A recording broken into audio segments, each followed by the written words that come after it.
Présent dans la capitale burkinabé et dans le cadre de la commémoration de la 38e journée d'hommage au père de la révolution d'août 83, des panafricains ont été reçus ce matin par le président du Faso, le capitaine Ibrahim Traoré.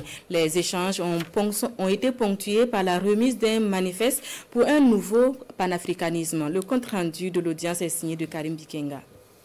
Ce matin à la présidence du Faso, une délégation de panafricanistes venus de 22 pays. Ces femmes et hommes engagés pour une Afrique souveraine sont en séjour à Ouagadougou, dans le cadre de la rencontre internationale Carrefour africain Thomas Sankara. Leur détermination, ils le réaffirment dans un manifeste, dit manifeste pour un nouveau panafricanisme, remis au président du Faso, et explication de la condition de l'Afrique à l'appui. Camarade président du Faso, vous savez comme nous que notre mère Afrique est le théâtre d'une guerre à mort entre deux camps.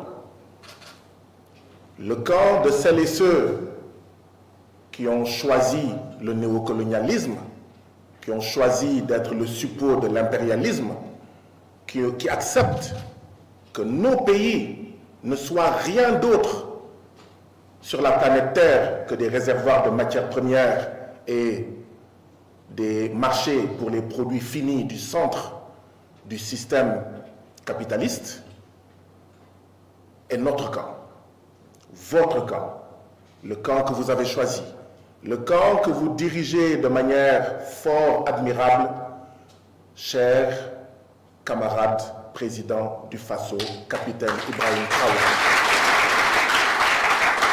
Le chef de l'État de renchérir face à un ordre mondial fait de deux camps. La neutralité n'a plus de place. Il y a les oppresseurs, il y a les opprimés.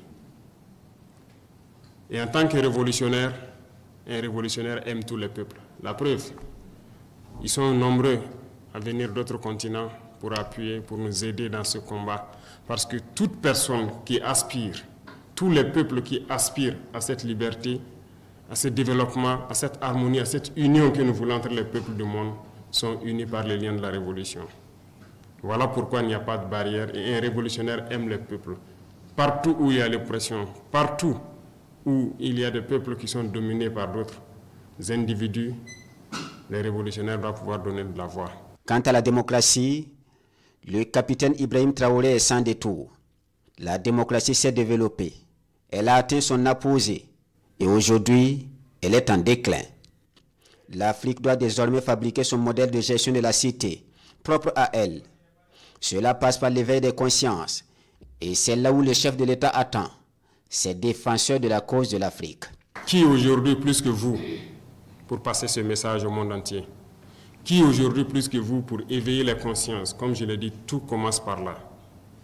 Si la jeunesse ne connaît pas son histoire, la jeunesse ne comprend pas le monde d'aujourd'hui, ne comprend rien de la géopolitique, vous avez beau tourner ciel et terre, ils ne pourront jamais comprendre la démarche de la révolution. Il va de soi qu'à partir de maintenant, partout où nous sommes, que nous puissions faire passer le message de notre histoire, d'où nous venons, qu'est-ce que nous faisons aujourd'hui, pourquoi le monde est ainsi fait, pour que les gens puissent comprendre, emboîter le train de la révolution et qu'on puisse avancer vers un développement harmonieux, vers une union africaine réelle. Car cette union africaine qu'on le dit aujourd'hui de façade, on ne la sent pas. Il n'y a pas d'union. Le continent est déchiré par des guerres, tout cela par la manipulation des impérialistes. Ils ne veulent que nous voir déchirés, nous entretuer pendant qu'on pille nos richesses. Mais il faut que le message passe. La conviction du président du Faso est établie, je cite, « Aujourd'hui pour l'Afrique, la révolution est le seul chemin qui puisse permettre de se développer. Je ne vois pas une autre méthode qui puisse résister aux manœuvres de l'impérialisme et de ses valets locaux sur place. » Fin de citation.